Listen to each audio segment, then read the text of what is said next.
TY BCom semester 5 ATKT के results कब आएंगे? तो बेसिकली ये बहुत सारे बच्चों के क्वेश्चंस थे और क्वारीज भी था कि एग्जैक्ट रिजल्ट्स कब तक आएंगे। तो बेसिकली कैसा है कि जो मुंबई यूनिवर्सिटीज है वो कंटिन्यूअसली नंबर ऑफ द जो रिजल्ट्स है वो उसको डिस्प्ले कर रही है अपने ऑफिशियल वेबसाइट पे।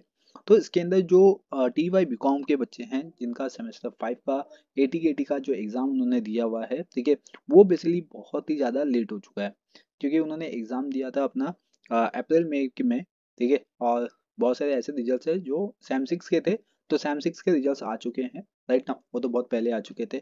फिर बच्चों लोग ने क्या किया, उनका रिवैल्यूएशन भी डाल दिया, तो रिवैल्यूएशन के रिजल्ट्स भी आ गए हैं। बहुत सारे बच्चों के जो रिवैल्यूएशन है TY बीकॉम सैम 6 के वो आ चुके हैं, ठीक है। और बहुत सारे बच्चों की अभी पेंडिंग है। तो देखिए जैसे भी आएगा मैं आपको अपडेट कर दूंगा, राइट। लेकिन अब तक यहाँ पे जो है वो इस वीडियो के अंदर हम बात करने वाले हैं मुंबई यूनिवर्सिटी के थ्रू डिक्लेयर किए जाने वाले TY बीकॉम सैम 5 के ATKT रिजल्ट्स के बारे में, ठीक है। तो आप यहाँ पे देख सकते हो ये ऑफिशियल वेबसाइट है। मैं मुंबई यूनिवर्सिटी की ऑफिशियल वेबसाइट पे आ चुका हूँ, ठीक है। फर्स्ट हाफ 2024 है, ऑनलाइन रिजल्ट्स के बारे में यहाँ पे डिस्कस करते हैं। यहाँ पे आप सेकंड पॉइंट देख सकते हो 2C00146 जो कि ये TY बीकॉम सैम 5 का ATKT रिजल्ट्स है। तो यहाँ पे देख सकते हो कि ये आज के दिन यानी कि 18 ऑफ जून 2024 आज के दिन मुंबई यूनिवर्सिटी ने इसको डिक्लेयर कर दिया है। और इसमें क्या लिखा हुआ है, बीकॉम सेमेस्टर 5 CBCS, और इसका सीट नंबर यहाँ पे देखो सीट नंबर वाइज दिया हुआ है आपको। तो ऐसे कितने हैं, 1 2 3 4 5, ठीक है। और इसके अंदर 7 ग्रेड पॉइंट भी है और इसमें रिजर्व अंडर ऑर्डिनेंस है, मतलब जिसके रिजल्ट्स में आर आर लिख के आता है या आर अंडर ऑर्डिनेंस लिख के आता है या तो ये RCC लिख के आएगा, ठीक है। तो उनके रिजल्ट्स भी यहाँ पे मुंबई यूनिवर्सिटी ने डिक्लेयर कर दिया हुआ है। चलिए ये रिजल्ट्स को ओपन करते हैं और इसके बारे में कुछ डिस्कस करते हैं हम। तो जैसे कि फर्स्ट वन हम ओपन कर लेते हैं, यहाँ पे जो सीट नंबर आप देख सकते हो ये स्टार्टिंग फ्रॉम है 2242532, ठीक है। और यहाँ से स्टार्ट है और उसका एंड दिया हुआ है लास्ट में 52 पे, मतलब कि 2247, ठीक है, 752 पे। तो ये दिया हुआ है, मतलब 532 से स्टार्ट हुआ है और 752 पे एंड किया गया है। जिसको ओपन कर लेते हैं, आपका जो भी सीट नंबर है आप देख लीजिए। हाँ, तो इनके इन बिटवीन आपके जो भी सीट नंबर्स आएंगे आप इसको डाउनलोड कर लीजिए। इसका लिंक ना मैं डिस्क्रिप्शन बॉक्स में दे दूंगा, वहां से आप फटाफट डाउनलोड करके अपने रिजल्ट्स को चेक कर लीजिए कि आप TY बीकॉम सैम 5 में पास हुए हो या नहीं अभी तक। तो यहाँ पे देख सकते हो, इसको मैं थोड़ा सा जूम कर लेता हूँ। यहाँ पे TY बीकॉम सैम 5 है और ये देख सकते हो आपने जो एग्ज़ाम दिया था वो ये जो रिजल्ट है यहाँ पे, ठीक है, 18 जून यहाँ पे आपने एग्ज़ाम दिया था अप्रैल 2024 में, राइट। तो ये हो गया। अब इसको देखना कैसे है, फर्स्ट आपका सीट नंबर रहेगा, आपका नाम रहेगा, ठीक है। फिर PNR नंबर रहेगा एंड कॉलेज रहेंगे यहाँ पे। फिर इसमें आप देख सकते हो कोर्स 1 कोर्स 2 ऐसे करके टोटल कोर्स 6 तक गिवन है, राइट। इसमें थियरी थियरी सब थियरी पेपर दिया हुआ है। फिर नीचे आपको टोटल मार्क्स दिया रहेगा, फिर इसमें आपका GP दिया रहेगा एंड देन पर्टिकुलर सब्जेक्ट का इंडिविजुअल सब्जेक्ट्स का यहाँ पे टोटल दिया हुआ है। देख सकते हो यहाँ पे टोटल गिवन है ईच एंड एवरी सब्जेक्ट्स का। एंड देन लास्ट में आपका टोटल मार्क्स रहेगा, इसमें GPA रहेगा, ठीक है, रिमार्क्स रहेगा इसमें। तो इस तरीके से अब इसमें फर्स्ट सब्जेक्ट क्या है वो देख लेते हैं। जो आपका फर्स्ट सब्जेक्ट है वो कॉमर्स 5 है। फिर सेकेंड सब्जेक्ट है बिजनेस इकोनॉमिक, राइट। और फिर थर्ड है आपका बिजनेस फाइनेंस, मतलब sorry financial accounting and auditing है।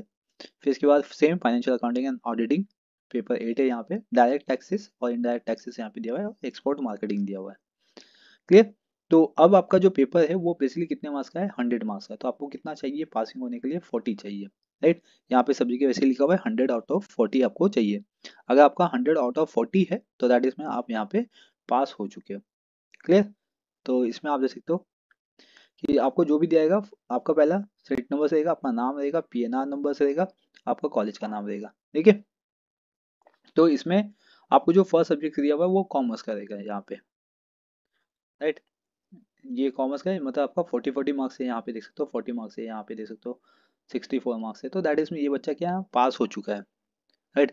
बट उसके रिजल्ट्स में यहाँ पे लिखा हुआ है PPR लिखा हुआ है, राइट। PPR मतलब प्रीवियसली पास, ऐसा होता है। पास प्रीवियसली ऐसा रिजर्व, इसका फुल फॉर्म क्या है वो मैं बताता हूँ। एग्जैक्ट इसका फुल फॉर्म क्या है, इसका मतलब वही होता है प्रीवियसली पास हो गया या पास प्रीवियसली, ऐसा लिखा रहेगा उसके अंदर। तो इसका टोटल मार्क्स यहाँ पे शो करेगा, क्लियर। तो इस तरीके से आप अपने रिजल्ट्स को चेक कर सकते हो। सब जगह देखो PPR लिखा हुआ है यहाँ पे, PPR, राइट, PPR लिखा हुआ है यहाँ पे, ओके। तो इस तरीके से आपके इसमें लिखे रहेंगे, सब में पीपीआर लिखा रहेगा, और या तो और भी बहुत सारे ऐसे पॉइंट है जो लिखे रहेंगे इसके अंदर। जैसे यहाँ पे दिखाता हूँ मैं, यहाँ पे देखो, यहाँ पे भी पीपीआर है। तो ऐसे पॉइंट रहेंगे, तो इसका सबका मीनिंग क्या है, उसको कैसे सॉल्व करते हैं, यहाँ पे देख लीजिए फटाफट। तो अगर स्लैश रहेगा तो समझ जाइए आपके नाम के आगे स्लैश है, तो समझ जाइए कि ये फीमेल है, ठीक है। अगर डबल ए आया या एबीएस आया तो मतलब अब्सेंट हो गया, पी आया तो पास हो गया, एफ आया तो फेल हो गया, ठीक है। ई आया तो एग्जाम्ड कैन बी क्लेम्ड है, ठीक है, मतलब कि आप इसमें क्लेम कर सकते हो जो भी मार्क्स है। फिर प्लस साइन आया तो मतलब आपका मार्क्स कैरी फॉरवर्ड किया गया है, ठीक है। आप देख सकते हो कि यहाँ पे जो मार्क्स है वो प्लस में दिया हुआ है, यहाँ पे कुछ मार्क्स जो है वो कैरी फॉरवर्ड किए गए हैं, क्लियर यहाँ पे, यस। देन इसके बाद इसमें है नेक्स्ट वन, डॉलर का साइन आया मतलब ग्रेड को कैरी फॉरवर्ड किया गया। आरसीसी आया तो अभी मैंने आपको दिखाया था आरसीसी, तो वो यहाँ पे हो गया। आरपीवी यहाँ पे दिया हुआ है, यानी कि प्रोविजनल है ये। और उसके बाद पीपीआर यहाँ पे देख सकते हो, पास प्रीवियसली दिया हुआ है यहाँ पे, राइट। एंड देन इसमें फिर परसेंटेज तो आपको मालूम ही है बेसिकली, अगर मोर देन 80 है दैट इसमें आपको ओ ग्रेड रहेगा, या तो 10 रहेगा आपका ग्रेड पॉइंट। एंड देन अगर 70 से लेके 79.99 तक है तो यहाँ पे आपका रहेगा ए प्लस, देखिए, और ग्रेड पॉइंट रहेगा 9। तो बेसिकली उसके बेसिस पे ही हम क्या निकालते हैं, जीपीए निकालते हैं, क्लियर। फिर अगर 60 से लेके 69.99 तक रहेगा तो ए ग्रेड रहेगा, और उसमें आपको ग्रेड पॉइंट रहेगा 8, ठीक है। 55 से लेके 59.99 है तो बी प्लस ग्रेड रहेगा और पॉइंट रहेगा 7। फिर 50 से लेके 54.99 तक आया तो दैट इसमें बी ग्रेड रहेगा और पॉइंट होगा आपका 6। 45 से लेके 49.99 तक है तो सी ग्रेड पे आओगे, दैट इसमें पॉइंट मिलेगा आपको 5। अगर 40 से लेके 49.99 तक जाते हो दैट इसमें डी ग्रेड मिलेगा आपको और पॉइंट मिलेगा 4। अगर लेस देन 40 हो गए तो डेफिनेटली आप फेल हो जाओगे यहाँ पे, मतलब आपको पॉइंट मिलेगा 0। तो इस तरीके से हम क्या करते हैं, जीपीए निकालते हैं। अब इसके अंदर जो जो वर्ड आया, ठीक है, जैसे कि आप देख सकते हो, जैसे मैंने बताया कि आरपीवी हो गया, ठीक है, या आरआर हो गया इसके अंदर, या एडीसी हो गया इसके अंदर, ठीक है। तो ये जो पॉइंट है ना, तो वो बेसिकली ना ये आपको क्लियर करना पड़ेगा। अभी पीपीआर भी आ गया ना, तो ये सब जो है ना वो आपको कॉलेज में आके इसको क्लियर करना पड़ेगा। विदाउट क्लियर किए आप, आपके जो रिजल्ट है ना वो आपको दिया नहीं जाएगा, ठीक है, उसको पेंडिंग में कर दिया जाएगा, ठीक है। तो दैट इज मीन्स फिर आपका जो रिजल्ट है वो पूरा रिजर्व में चले जाएगा। तो जब तक आप इसको क्लियर नहीं करोगे तब तक आपको देंगे भी नहीं कॉलेज वाले आपको रिजल्ट्स, समझ रहे हो। तो अगर आपके रिजल्ट्स पे लिख के आता है कोई भी वर्ड, देखिए, सिर्फ पी और एफ लिख के आया तो कोई भी दिक्कत नहीं है, पी मतलब पास हो गया, एफ मतलब फेल हो गया। लेकिन इसके बियॉन्ड कुछ और लिख के आता है, जैसे कि अभी यहाँ पे ए बी सी लिखा है मतलब अब्सेंट है, देखिए इसका कोई दिक्कत नहीं है। आप अब्सेंट हो एग्जाम में, आपने एग्जाम नहीं दिया था इसीलिए अब्सेंट लिख के आया हुआ है, क्लियर। तो ये सब में कोई दिक्कत नहीं है। लेकिन पीपीआर हो गया, आरआर हो गया, ठीक है, आरपीवी हो गया, तो ये जो वर्ड आते हैं ना ये आपको क्लियर करना पड़ेगा। और ये क्लियर कैसे करना है, इस पर मैंने एक वीडियोस बनाया है, देखिए छोटा सा वीडियो है, वो आप देखिए, लिंक मैंने डिस्क्रिप्शन बॉक्स में दे दिया हुआ है, ठीक है। क्योंकि ये विदाउट क्लियर किए आपको मिलेगा ही नहीं रिजल्ट, जो हार्ड कॉपी है वो आपको मिलेगा नहीं। आप ऑनलाइन देख लीजिए, आपको ऑनलाइन यहाँ पे दिखेगा, डेफिनेटली आपको ऑनलाइन दिखेगा, तभी तो आपको समझ में आएगा कि ये आरआर है, पीपीआर है, कि ये बेसिकली है क्या, राइट। तो ये आप ऑनलाइन देख सकते हो, लेकिन ऑफलाइन जो आपका हार्ड कॉपी है ना वो आपको फिर मिलेगा नहीं, क्लियर।